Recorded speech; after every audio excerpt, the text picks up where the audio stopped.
Good morning, sixth grade. Welcome back to another Wildcat Wellness here Tuesday afternoon. We're going to continue on with, we're learning about how to set and achieve our goals. And today we'll be breaking down our goals. You can see that on the screen. But before we really get started, I want to make sure, all students have some materials together. So if you could pull out the goals that you set last week, just pull out that sheet so you have those goals listed. And if you don't have that sheet, maybe you can if you can remember, jot those goals down right now, because we'll work with those a little bit later in this lesson. So Wildcat Wellness, the idea, students, which is to help build a community and help build your skills. So this week, we're going to continue building your skills about how to achieve these goals we want you to set and achieve. So we're going to get into breaking down your goals. So in this lesson, we'll learn how to make our big long-term goals easier to achieve. All right, and teacher, there's a warm-up here, and we want to give the students a little bit of time to jot down their answers or discuss it. However your classroom is really approaching these lessons. We love the discussion model, but we understand it is a lot easier for students sometimes to write down. So the one question we want y'all to go over is, what can make it difficult to achieve a big long-term goal, even if it's specific? All right, so let's take a moment here. You can pause.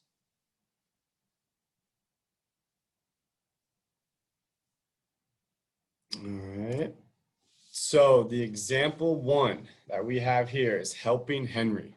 All right, so Henry's big long-term goal is to read 15 books by the end of the school year. Help Henry break down his goal. All right, so we want students, let's participate here. Think of at least 3 smaller short-term goals for him. All right, and when, teachers, when you're ready, we'll click on this short-term goal list. And it's not all the answers, but it's some of the answers, and maybe it's some that students didn't think of. So we're going to practice breaking down long-term goals before we get into your student-specific goal. All right. So after you discuss that, we'll click on the short-term goals. Teachers, if you want to pause me. All right, let's take a look at them. Make a list of books to read would be very helpful. Choose which of the 15 books you want to read the most. Plan what order you'll read the books in. So that's planning ahead. All right, creating a list.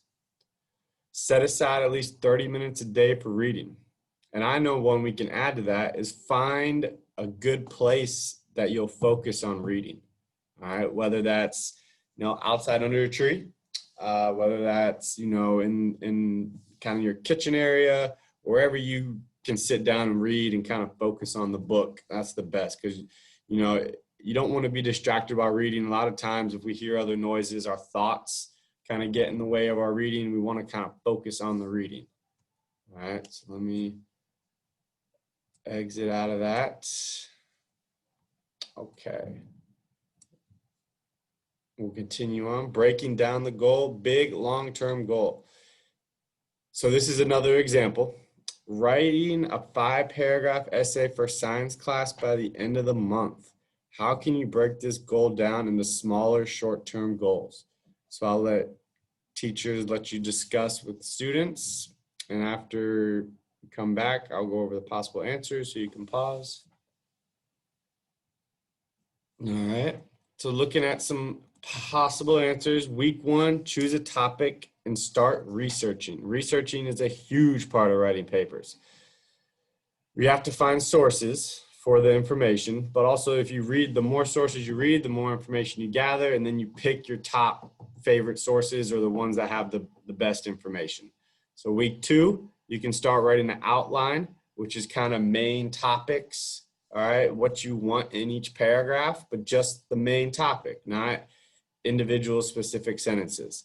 And then you can also write a rough draft, which is the same thing. Not same thing. It's a little extra than the outline. So you have your outline with all the main topics, and then you start adding in some filler and some additional kind of evidence or information about the the topics in each paragraph. All right. Get feedback from a peer or teacher after you write your rough draft. It'd be a great idea to have someone read it and then say, well, what about adding this here? Or this doesn't quite make sense, or I don't understand this. So you get that feedback, and then you can make it the best possible essay you can make. And then the final week, week 4, is you write the final draft. So that means the week leading up to when the assignment is due, you already have your topic and all your research. You've already got like a general outline of what you want, where you want it. You have a rough draft. You've gotten feedback.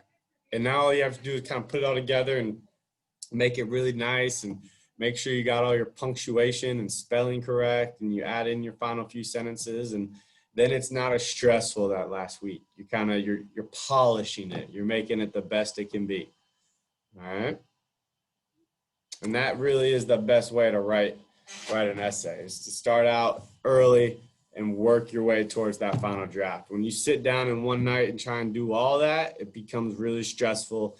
And then, sometimes it doesn't turn out as well as you'd hoped.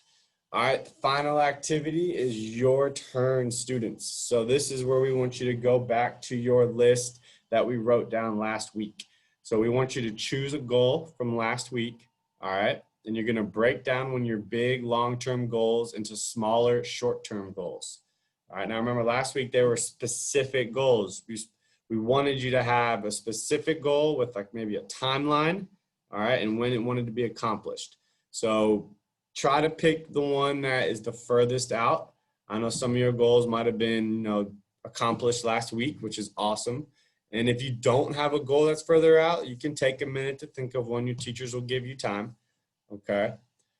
And now we want to try and break it down into smaller short-term goals. So example, if you want, let's think of one, a reasonable one for 6th grade students.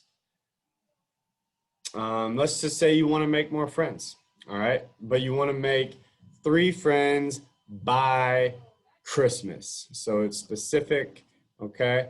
So you can break it down. This one might be a little tougher, but you break it down by, I will introduce myself to 10 new people, all right? I will try to find common interests with 5 new people, all right? So that way you're kind of helping yourself get along.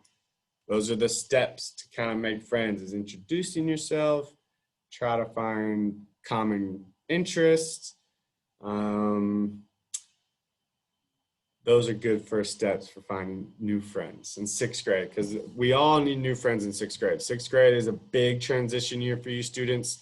You'll be with a lot of these same fellow classmates for the next 3 years, this year and then the next 2. So it's a good idea, if that's a goal to make new friends, is to start taking steps towards that, little steps. All right, so let's look what they have for checklists. All right, so remember, with your goal, you want to make sure the goal is clear and describes exactly what you need to do.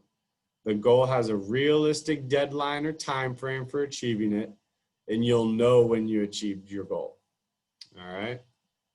So teachers, you can discuss with students here too. I'm sure setting goals is a big part of some of your classes, whether it's with assignments or,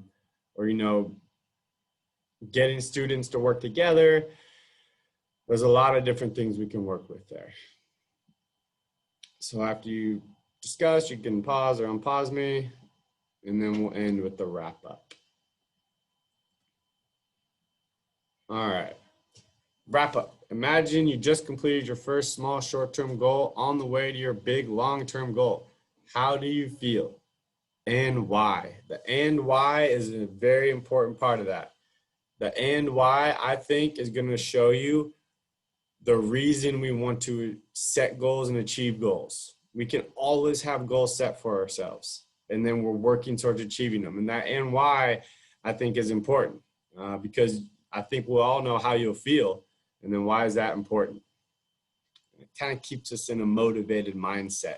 It keeps us moving forward. It keeps us positive. When we, teachers, you can pause me if you all want to discuss it, but, we all want that feeling that we're achieving something because it makes us feel good inside. And, you know, when you start feeling better inside, you know, it starts portraying outwards, and now you're more positive with other people. Maybe you're more supportive, you're more patient. You can start helping other people because you're achieving your goals and you're feeling better about yourself, more positive, and then you can start helping others. You know, as a counselor, helping others, I believe, is one of the best ways to live your life, and one of the best ways to feel good is by helping others. So please set your goals, you know, set your goals, make them specific. Then you start working towards them with specific short-term goals. And it's really a great way to start building your confidence about yourself. It really, truly is. So students, if you have any questions, teachers, if you have any questions, please reach out to me. Or if you just want to talk about some of this stuff, you know, we can help motivate, we can help plan, we can do a lot of things as your counselors. So students, teachers, thank you so much. I hope you have a great Tuesday afternoon and a good rest of the week.